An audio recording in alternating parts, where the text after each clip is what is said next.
Never trust someone just because they needed you once. Because the moment they don't need you anymore, you'll see who they really are. 40 years. That's how long Maggie gave to one man. 40 years of waking up before dawn, of missed birthdays, of putting his dreams before her own life. She watched him go from nothing to everything. And when he finally had it all, when the empire was built and the money was flowing, he looked at her and said the words that would shatter everything, "I don't need you anymore." But here's what Richard didn't know. Here's what he couldn't have possibly known. Maggie had been preparing for this moment longer than he'd been successful. And what she did next, what she set in motion decades ago, was about to turn his entire world upside down. This isn't just a story about betrayal. This is about the power of silence, the weight of secrets, and how one quiet decision can bring down an empire. If you love stories about justice, about people who play the long game, about secrets that change everything, hit that subscribe button right now. And smash that like button because it helps us bring you more incredible true stories like this one. Trust me, you're going to want to see how this ends.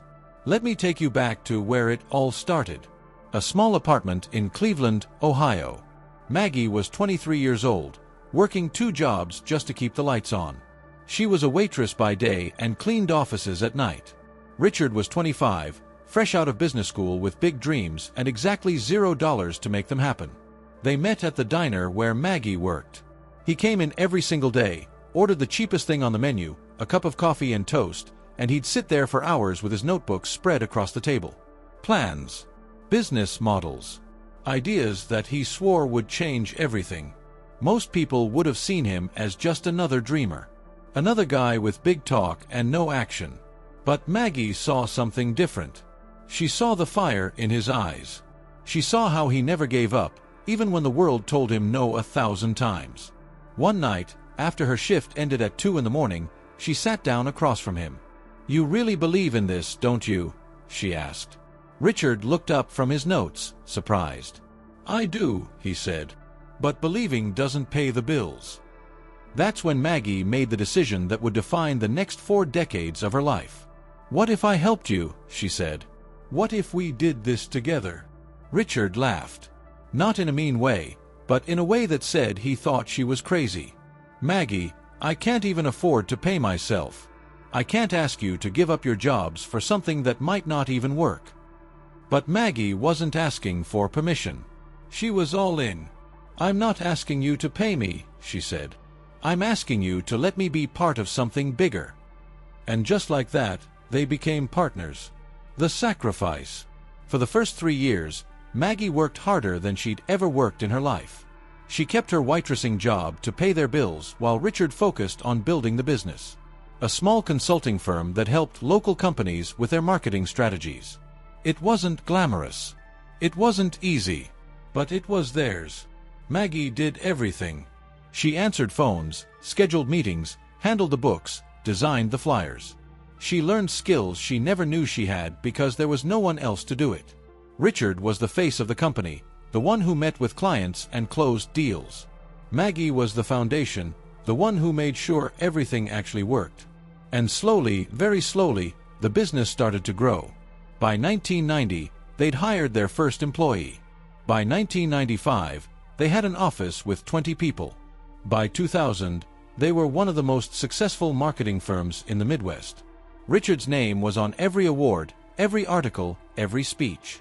He was the visionary, the genius, the self-made success story.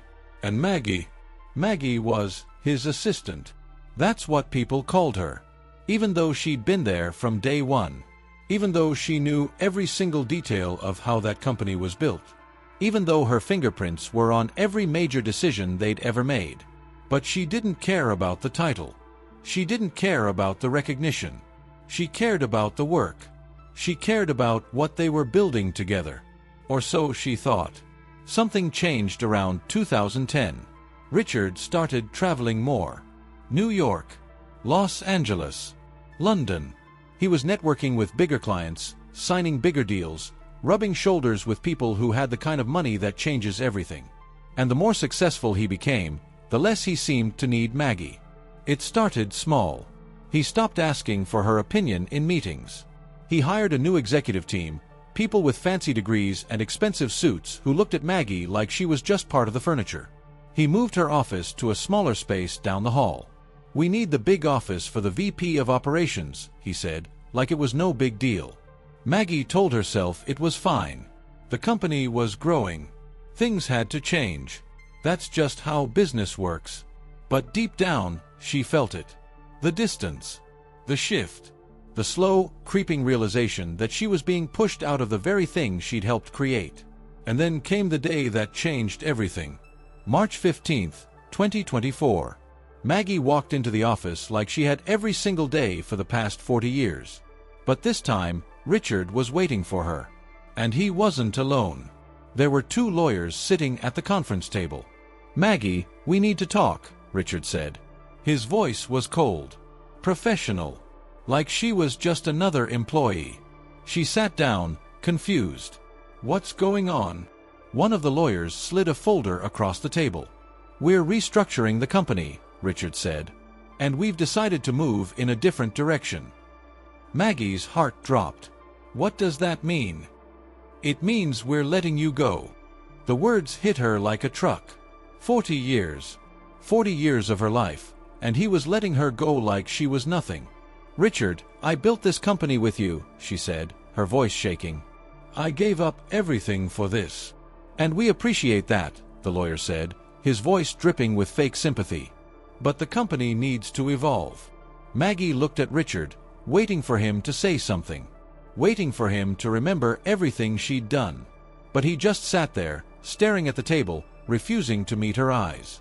That's when she knew. He'd made his choice.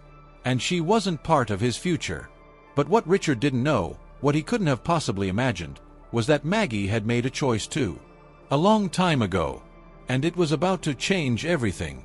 What did Maggie do all those years ago? What secret had she been keeping? Stay with me, because part 2 is where everything starts to unravel. Maggie walked out of that office in complete silence. No tears. No shouting. No dramatic scene. She just picked up her things, put them in a box, and left. The other employees watched her go, some of them confused, others pretending not to notice. 40 years, and she was gone in 20 minutes. Richard didn't even walk her out. For the first week, Maggie didn't do anything. She stayed in her apartment, staring at the walls, trying to process what had just happened. 4 decades of her life, reduced to a severance check and a thank you card signed by people who barely knew her name. But then something shifted. The shock turned into something else. Something colder. Something sharper. Because Maggie wasn't just upset about being fired. She was upset about being erased. Like she'd never mattered. Like all those years, all those sacrifices, all those nights she worked while everyone else slept, meant absolutely nothing. And that's when she remembered the envelope. It was buried in a box in her closet. A box she hadn't opened in years. Inside were old documents, photos from the early days, newspaper clippings about the company's growth. And there, at the bottom, was a manila envelope with a single word written on it in her handwriting: insurance. She'd put it there in 1987, 37 years ago. Back when the company was still small, still fragile, still figuring out how to survive.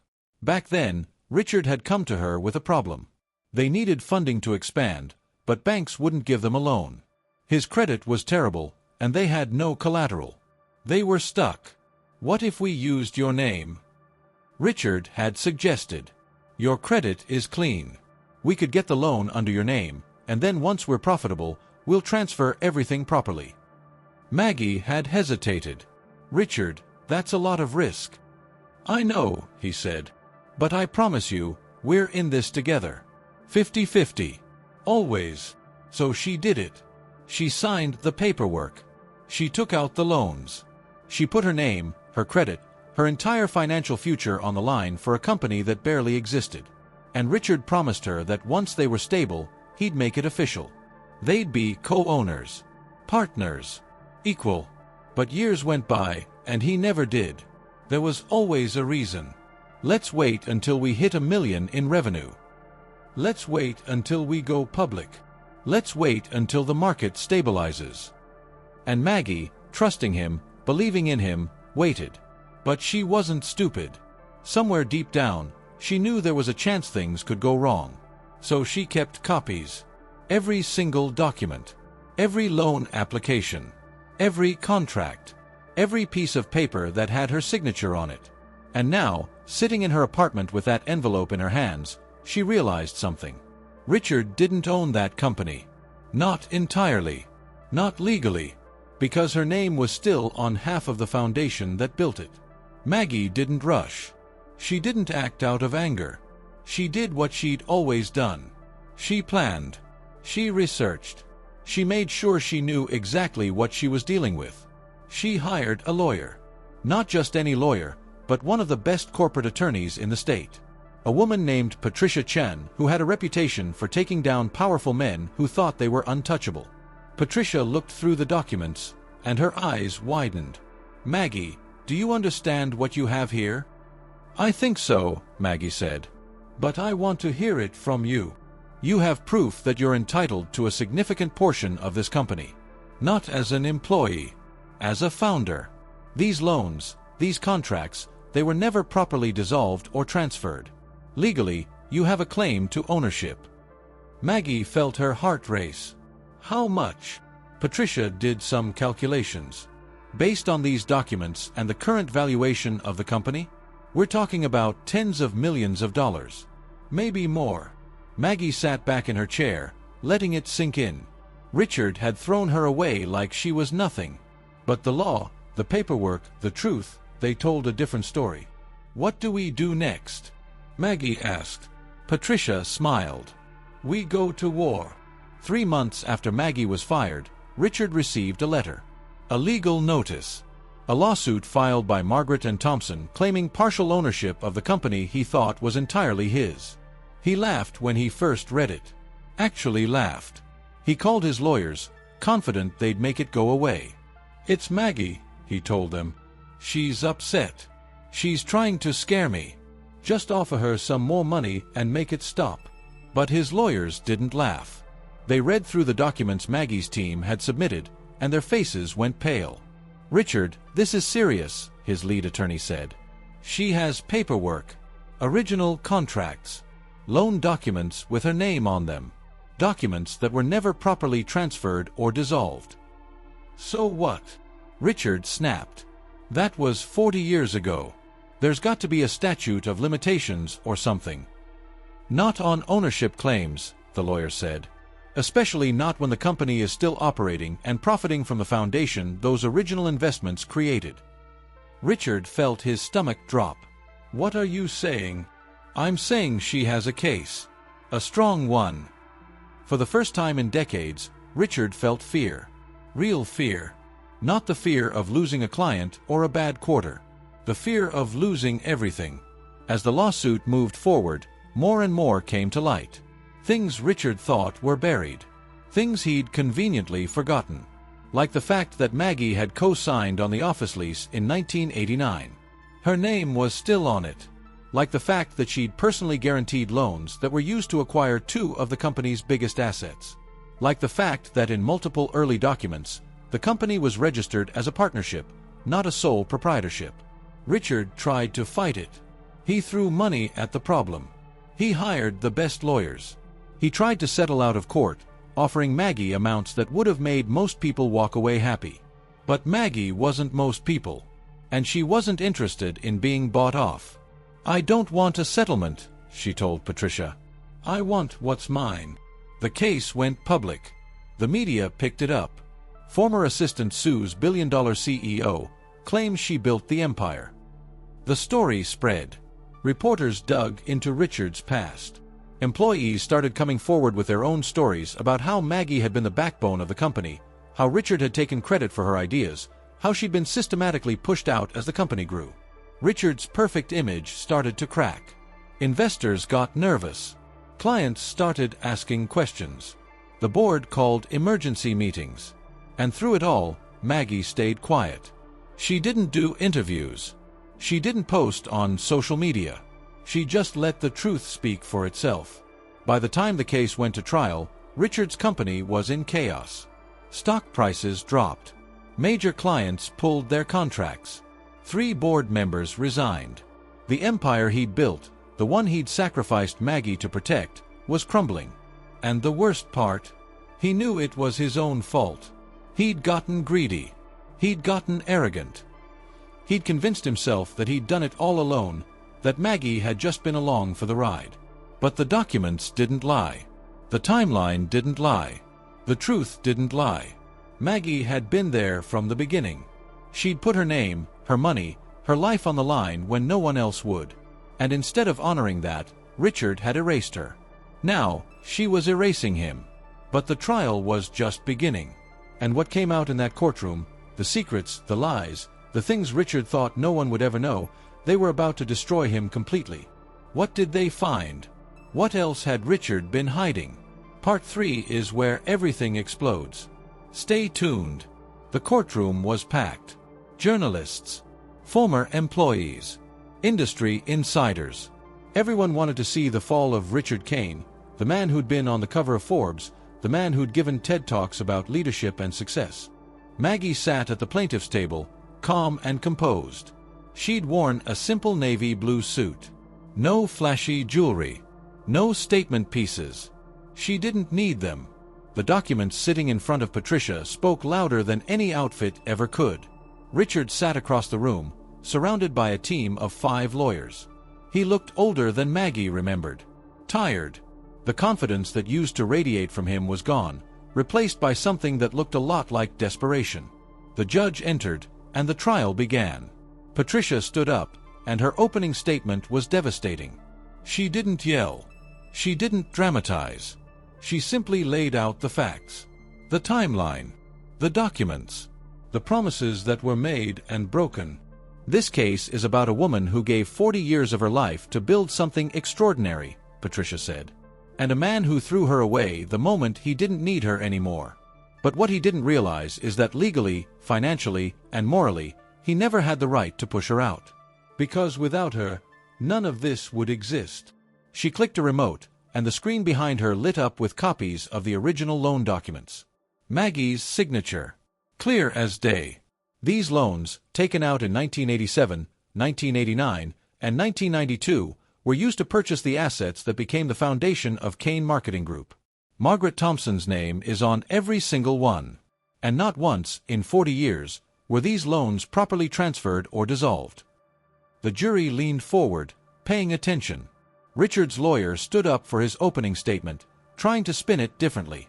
My client built a billion-dollar company through hard work, innovation, and vision. Ms. Thompson was a valued employee, yes, but employees don't own companies. She was compensated fairly for her time. But even as he said it, you could tell he didn't believe it. Because the evidence was overwhelming. Over the next 2 weeks, witness after witness took the stand. Former employees, accountants, business partners, people who'd worked with Richard and Maggie in the early days. And every single one of them told the same story. Maggie wasn't just an assistant. She was the foundation. She was the one who kept everything running while Richard was out chasing the next big deal. One former employee, a man named David Chen who'd been with the company for 15 years, testified about a meeting he'd witnessed in 2005. Richard was presenting a new marketing strategy to a major client, David said. But I'd seen Maggie working on that exact strategy for weeks. She'd done all the research, all the planning. And when the client loved it, Richard took all the credit. Maggie was sitting right there in the room, and he didn't mention her once. Another witness, the company's accountant from the early 1990s, brought records showing that Maggie had personally covered payroll multiple times when the company was struggling. She used her own money, the accountant testified. And Richard promised he'd pay her back with interest once they were profitable. I have the notes from those conversations. Did he ever pay her back? Patricia asked. No, the accountant said. He didn't. The jury's expressions shifted. You could see it. The sympathy. The anger. The realization that this wasn't just a business dispute. This was a betrayal. But the moment that changed everything came on day 9 of the trial. Patricia called Maggie to the stand. Maggie walked up calmly, placed her hand on the Bible, and swore to tell the truth. And then she did something no one expected. She pulled out a journal. a notebook she'd kept for 40 years. And she started reading from it. March 12, 1987. Richard and I signed the loan papers today. He promised me that once we're stable, he'll make me a partner. 50-50. I believe him. June 3, 1995. The company hit $10 million in revenue. I asked Richard when we'd make the partnership official. He said soon. He said he just needs to talk to the lawyers first. November 18, 2003. Richard hired a new CFO today. I helped train him. Richard still hasn't mentioned the partnership. April 22, 2015. I asked Richard again about making me a partner. He said the company structure is too complicated now. He said we'll figure it out later. Maggie's voice was steady, but you could hear the pain underneath. 40 years of waiting. 40 years of being told later. 40 years of promises that were never kept. And then March 15, 2024, Maggie said, looking directly at Richard. He fired me. The courtroom was silent. Even Richard's lawyers looked uncomfortable. Patricia approached the stand. Maggie, why did you keep this journal? Because I wanted to remember, Maggie said. I wanted to remember what he promised me. What we built together. I wanted proof that I wasn't crazy. That it wasn't all in my head. And did you ever think you'd have to use it like this? Maggie paused. I hoped I wouldn't. But I guess part of me always knew. Richard's legal team tried to fight back. They argued that verbal promises don't hold up in court. They argued that Maggie had been paid a salary, and that was enough. They tried to paint her as a disgruntled ex-employee looking for a payout. But then Patricia brought out the final piece of evidence. An email. Sent from Richard to Maggie in 2008. It had been buried in old company servers, but Maggie's legal team had found it during discovery. The email read, Maggie, I know I keep saying we'll make you a partner, and I know I keep pushing it off. The truth is, I couldn't have done any of this without you. You're the reason this company exists. I promise you, when the time is right, I'll make it official. You have my word. Patricia projected it on the screen for the entire courtroom to see. That was 16 years ago, Patricia said. And he never made it official. Instead, he fired her. Richard's lead lawyer stood up, scrambling. Your Honor, this is taken out of context. It's an email, Patricia interrupted. From my client's personal inbox. There's no context needed. He promised her partnership in writing, and then he fired her. The judge looked at Richard. Do you dispute that you sent this email? Richard hesitated. His lawyers whispered urgently to him.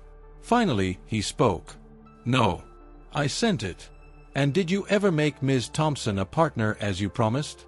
Richard's silence said everything. The jury deliberated for 3 days. 3 agonizing days where Richard barely slept, where his lawyers prepared him for the worst, where his entire empire hung in the balance. When the jury came back, the courtroom was so quiet you could hear people breathing. In the matter of Thompson versus Kane Marketing Group, we find in favor of the plaintiff, Margaret Thompson. The room erupted. Reporters scrambled to get the details. Richard's face went white. The judge continued. Ms. Thompson is entitled to 40% ownership of Kane Marketing Group, retroactive to the company's founding, plus compensatory damages for unpaid partnership distributions over the past 40 years. Patricia leaned over to Maggie. We won. But Maggie didn't smile. She just nodded. Because this wasn't about winning. This was about justice. This was about proving that you can't just erase someone because they're not useful anymore. Richard stood up, looking like he'd aged 10 years in 10 seconds. He tried to leave quickly, but reporters swarmed him. Mr. Kane, do you have any comment? Do you regret firing Ms. Thompson? Are you going to appeal? He didn't answer. He just pushed through the crowd and disappeared. Within 2 weeks, Richard was forced to step down as CEO. The board had no choice. The company's reputation was destroyed. Clients were fleeing. Investors were panicking. And Maggie became the majority shareholder. 40% might not sound like a majority, but combined with other investors who were furious at Richard, she had the votes. She had the power. She had control of the company she'd helped build. But what she did next shocked everyone. Because revenge wasn't enough. Justice wasn't enough. Maggie wanted something bigger. Something that would ensure this never happened to anyone else. What was her final move? How did this story truly end? Part 4 will blow your mind. Don't go anywhere. 3 months after the verdict, Maggie called a company-wide meeting. Every employee, from interns to executives, gathered in the main conference hall. The same hall where Richard used to give his big speeches about vision and success. But this time, Richard wasn't there. He'd been bought out by the board, forced to sell his remaining shares at a fraction of what they were worth before the scandal. He'd left quietly, no farewell speech, no thank you party. Just gone. Maggie stood at the front of the room. People didn't know what to expect. Some thought she'd shut the company down out of spite. Others thought she'd sell it and walk away rich.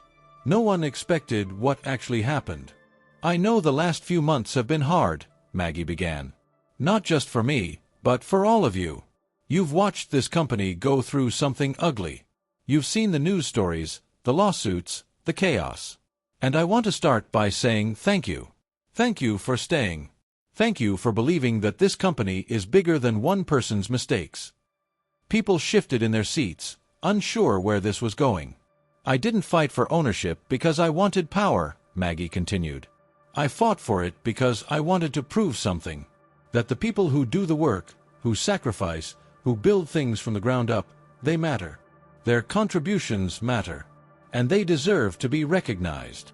She paused, looking around the room. "So here's what's going to happen. I'm restructuring this company. And the first thing I'm doing is creating an employee ownership program." The room went silent. People looked at each other, confused. "Starting next quarter," Maggie explained, "every employee who's been with this company for more than 5 years will receive shares. Real shares. Not stock options. Not bonuses. Ownership. Because if you helped build this, you deserve to own a piece of it." Someone in the back started clapping. Then another person. Then another. Within seconds, the entire room was on their feet, applauding. Maggie smiled. A real smile. The first one she'd had in months. But Maggie didn't stop there. She took 10% of her settlement, millions of dollars, and created a foundation. The Invisible Builders Foundation. Its mission was simple: to help people who'd been erased, overlooked, or pushed out of companies they'd helped create. The foundation offered legal support, financial assistance, and resources to people fighting for recognition. People like her. People who'd given everything and gotten nothing in return. Within the first year, the foundation helped 43 people win their cases. Former partners who'd been cheated. Early employees who'd been promised equity and never received it. People whose ideas had been stolen and whose names had been erased from history. Maggie didn't do interviews about it. She didn't plaster her name on billboards. She just did the work. Quietly. Effectively. The same way she'd always done everything. Meanwhile, Richard's life fell apart. The buyout had left him with money, sure, but not the kind of money he was used to. He'd gone from a billionaire to just another rich guy. And in his world, that was a death sentence. No one wanted to work with him. His reputation was destroyed. The business world had turned on him. He tried to start a new consulting firm, but no one trusted him. Clients didn't want to be associated with a man who'd betrayed his partner of 40 years. He moved to Arizona, away from the city where everyone knew his name. Away from the empire he'd lost. He bought a house in the desert and mostly stayed inside. Some people said he deserved it. Others said it was sad to watch someone fall so far. But Maggie didn't say anything. Because she'd moved on. She wasn't interested in Richard's downfall. She was interested in building something better. Under Maggie's leadership, Kane Marketing Group became something completely different. She renamed it Thompson & Associates, honoring the foundation she'd laid 40 years ago. And the company didn't just survive. It thrived. Employee retention went up. Productivity soared. Clients came back, impressed by the new direction. The company's value actually increased, despite all the chaos. Maggie promoted people who'd been overlooked. She created mentorship programs. She made sure every single person who walked through those doors knew that their work mattered, that they wouldn't be erased. She hired a new CEO, a woman named Jennifer Park who'd built 3 successful startups from scratch. "I don't want to run this day to day," Maggie told her. "I want to make sure it's built on the right foundation. That's your job. Build something that lasts. Build something that's fair." And Jennifer did exactly that. 2 years after the trial, Maggie was invited to speak at a business conference. She almost said no. Public speaking had never been her thing. That was always Richard's role. But Patricia convinced her. "People need to hear your story," she said. "Not for you. For them. For everyone out there who's being taken advantage of. Who's being erased. They need to know they're not alone." So Maggie agreed. She walked onto that stage in front of 2,000 people and she told her story. Not with bitterness. Not with anger. Just with honesty. "I gave 40 years to someone who promised me partnership," she said. "And when he didn't need me anymore, he threw me away. And for a long time, I thought that was just how the world worked. That some people get credit and some people don't. That some people matter and some people are just forgotten. But I was wrong. Because the truth always comes out. Maybe not right away. Maybe not when you want it to. But it comes out. And when it does, the people who tried to bury you, they're the ones who end up buried." The audience was silent, hanging on every word. So if you're out there and you feel invisible, if you feel like your work doesn't matter, if you feel like someone's taking credit for what you built, I want you to know something. Document everything. Keep records. Keep emails. Keep contracts. Because one day you might need them. And when that day comes, you'll be ready. And if that day never comes, if the person you're working for actually values you, actually recognizes you, actually keeps their promises, then you'll have peace of mind. Either way, you win. The crowd stood up and applauded for 5 straight minutes. People were crying. People were nodding. People were pulling out their phones to take notes. Maggie had become more than just a woman who won a lawsuit. She'd become a symbol. A reminder that silence isn't weakness. That patience isn't the same as giving up. That justice might be slow, but it's real. 3 years after the verdict, Maggie retired. For real this time. She handed the reins to Jennifer and the employee-owned board, and she stepped away. She bought a small house by the ocean. She started painting, something she'd always wanted to do but never had time for. She traveled. She read books. She lived the life she'd put on hold for 40 years. Richard tried to reach out to her once. A letter. Handwritten. It arrived at her house on a Tuesday morning. "Maggie," it read, "I know I don't deserve your forgiveness. I know I can't undo what I did. But I need you to know that I'm sorry. I was wrong. About everything. You were the best partner I ever had, and I threw it away because I was arrogant and stupid. I hope you're happy. I hope you found peace. You deserve it more than anyone. Richard." Maggie read the letter once. Then she folded it up, put it in a drawer, and never thought about it again. Because forgiveness wasn't about him. It was about her. And she'd already forgiven herself for trusting the wrong person. She'd moved on. She'd won. Not just in court, but in life. Today, Thompson & Associates is worth over $2 billion. The Invisible Builders Foundation has helped over 300 people fight for recognition and ownership. And Maggie's story has been told in business schools, in articles, in documentaries. Not because she was loud. Not because she fought dirty. But because she was patient. Because she was smart. Because she understood that real power isn't about being seen. It's about being prepared. And when the moment came, when Richard thought he'd erased her, she showed him the truth. You can't erase someone who built the foundation. You can ignore them. You can forget them. You can push them out. But the foundation remains.